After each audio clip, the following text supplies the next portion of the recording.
guys, it's Mark from Skull and Bones Entertainment. We're here with Larose. First of all, I just want to say that I love you as Troy and Saw 3 and Saw 4. Also, very creepy as the long-haired queen from Insidious. Very creepy. Yeah, that's a good time. But I wanted to start off by asking you, how are you enjoying your time at Days of the Dead Atlanta? Days of the Dead Atlanta has been awesome. It's been great. You know, the fans have been wonderful. It's been nice. You know, crowds coming through, everybody's good. I know the promoters, and it's always great to see the promoters and lots of my fellow actors and whatnot that I see at other conventions. And it's like a little mini reunion every time I go to these things. Right. And this one's been really good. Just a whole bunch of friends coming together. Yeah, That's awesome. Yeah, just to have fun and embrace the genre and you know what we do. Keep it alive. Yeah.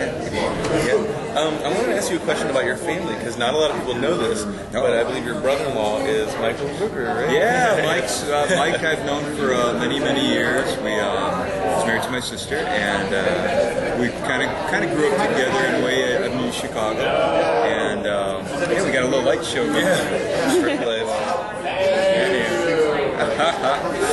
But yeah, Mike's great, and he's one of my inspirations, honestly, in the field of acting.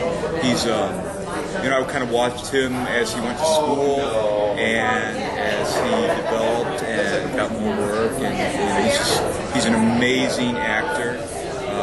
And when I was considering getting into this business, he was watching what he did and how he did it was, you know, very inspiring. It's good to have somebody to watch it, to follow. It's good.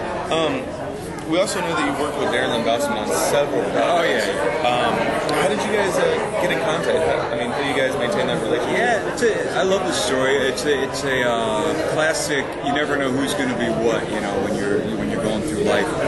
Many years ago, maybe 10, 11 years ago, when I just started getting into this business, you do student films to give experience and opportunities. And Darren was just graduating from Full Sail School in Orlando, and I just auditioned for a little short that I heard was being cast for. I read for it. Didn't think I was going to get it because he breakdowns. No. It was just a little short thing, and called Butterfly Dreams. And the role, you know, I was never going to get it because the breakdown was Caucasian, clean cut, all American Dad, and so anyhow, but I got the part because he liked what I did, and we just became very close friends. And he moved out to LA and this and that, and then we talked to each other almost daily. And he got a great opportunity to do the soft films, and eventually introduced me to producers, and I was able to. So you know, it's just one of those, you never know. Be nice to everybody, just get along.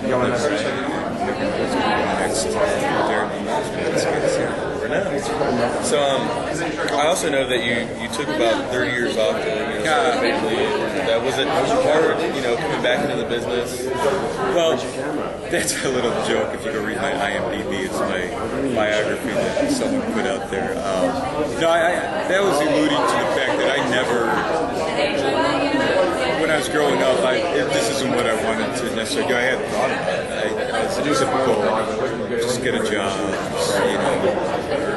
living, raise a family. So I did all that, and then I've got a wonderful family. And then I kind of decided later that I wanted to do something in this field. And so kind of left the regular job. Eventually, after I trained, I went back to school, trained workshops, theater, and it was hard. It's always hard. This business is very hard. You're doing what you love, but getting the opportunity to do what you love and trying to make a living out of it is a very, very, very challenging thing to do. So, you said you wanted to make a living out of it. When you decided to come back, was it going to be something you just wanted to do on the side, or were you going to come back into it fully? I never did any of this when I was a kid. That's a solid joke. What you call it? You always want to do. You always want your job to not be a job. You want to do what you love to do and just happen to be capable. And that's the case here. But every year, every project is you're almost unemployed way more than you are employed. So you're constantly looking for work and your next project. So it's an unknown that can be an insecure feeling, but it's you just do it. You get lucky too. Oh yeah, you never know when they're gonna pop up. I mean, if you get the audition with the part, and like with Darren, are you guys at the point now where you really don't even have to audition for the parts? Well, yes and no. Darren's always look out for each other. But I like to do an audition because you'd think that the director would get final say and just absolute control over casting. It's nowhere near the truth. It's producers.